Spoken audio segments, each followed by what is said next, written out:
kita harus bertanding di gelanggang yang memang Tuhan tentukan bagi kita. Jangan urusin orang lain. Dan saya kasih tahu, di gelanggang pertandingan yang Tuhan wajibkan bagi kita, ada kasih karunia Tuhan yang memampukan kita. He will provide enough grace for you to run the race. 1 Korintus 10 ayat 13. Pencobaan-pencobaan yang kamu alami ialah yang tidak sebab Allah. Karena itu, amin. Pada waktu kamu dicobai, sehingga kamu dapat menanggungnya. Di dalam gelanggang pertandingan yang Tuhan wajibkan bagi kita, ada kasih karunia Tuhan tersedia bagi kita. Orang-orang lihat saya, Bu Heni apa nggak stres? Ngurusin YTP, Tangan Pengharapan, ngurusin ICI. Ibu nggak stres? Enggak. Saya menikmati. Karena di sini ada kasih karunia Tuhan buat saya.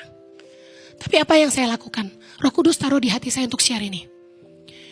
Kenapa saya nggak stres? Meskipun banyak tantangan. Karena saya mengeliminasi hal-hal yang membuat saya tidak fokus. Waktu orang ngajak saya kerja sama. Hen, lu kerja sama gua gaji lu 50 juta. Tapi lu ikut gua meeting ke Singapura lu ikut. Gua meeting kemana lu ikut. Lu jadi my second man. Gua bilang enggak. Uang jadi distraction. Uang bisa jadi pengalihan dari fokus kita. Apalagi kedudukan ketenaran. Ada sebuah perusahaan nawarin saya jadi pembicara motivator. Saya akan dapat fee dari tiap kali saya bicara. Fee-nya jauh lebih besar daripada jadi pengkhotbah. Anda tahu, saya buka fee pengkhotbah itu tergantung gerejanya. Mulai dari 500.000 sampai 10 juta per ibadah. Tergantung besar kecil gereja. Tapi kalau kita jadi pembicara motivator, dimulai dari 20 juta per sesi. Ada gereja yang bayar saya lebih dari itu, ada. Tapi saya kasih tahu, saya ditawarin jadi motivator. Menurut Anda saya bisa nggak? Saya udah mulai dibawa keliling. Saya buka terus terang. Jadi motivator lebih enak. Kenapa? Fasilitas bintang 5. Business class, Garuda, hotel bintang 5. Diaturin LO, pendamping. Profesional banget handling saya. Sekali ngomong ribuan. Nggak ada 100, 200, gak ada. Tiap kali saya bicara ribuan. Sebagai manusia, pride timbul, ego timbul. Enak juga nih. Sekali gebuk 20 juta. Saya kasih tahu. Saya mulai tolak. Saya putuskan enggak. Tuhan panggil saya untuk jadi hamba Tuhan. Meskipun banyak yang bilang saya motivator, biarin aja. Hati saya cuma mau lihat jiwa-jiwa diselamatkan buat Tuhan. Itu sangat berharga. Uang gak bisa beli. Waktu saya lihat jiwa-jiwa dibaptis, kemarin baru dibaptis 20-an orang. Saya bahagia sekali. Buat saya ini arti hidup saya dan suami. Memindahkan jiwa-jiwa dari gelap ke terang. Orang dengar khotbah saya, hidup mereka berubah. Mereka mau terima Yesus sebagai Tuhan dan Juru Selamat. Saya sangat sukacita. Bahagia.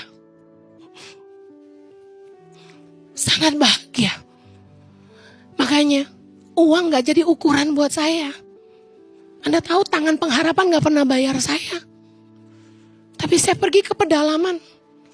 Ngelewatin badai, ombak. Anda lihat berapa kali video. Guru-guru tenggelam. Anda sadar gak 16 tahun, 17 tahun saya menghadapi ombak yang lebih besar dari itu. Tapi saya gak pernah mati karena Tuhan menyertai. Saya kasih tahu. Banyak hal-hal di hidupmu yang akan mengalihkan fokusmu dalam mengikut Tuhan. Saya kasih tahu. Distraction dalam pertandingan kita. Yang pertama, tawaran keinginan harta dunia. Tahta, dosa. Dosa yang membuat kita meninggalkan iman kita. Cinta uang membuat orang mengingkari iman. Serangan dari sesama orang Kristen. Waduh, musuh kita bukan di luar, di dalam. Sesama seiman yang menjatuhkan kita, bukan orang lain. Betul nggak? Distraction.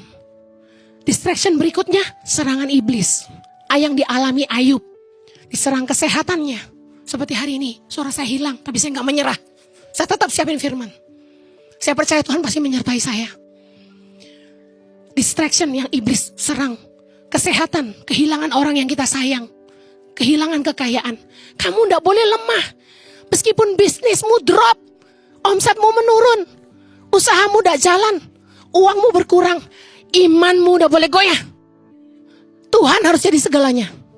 Belajar mengandalkan Tuhan. Kamu akan lihat mujizat Tuhan dinyatakan. Amen. Haleluya.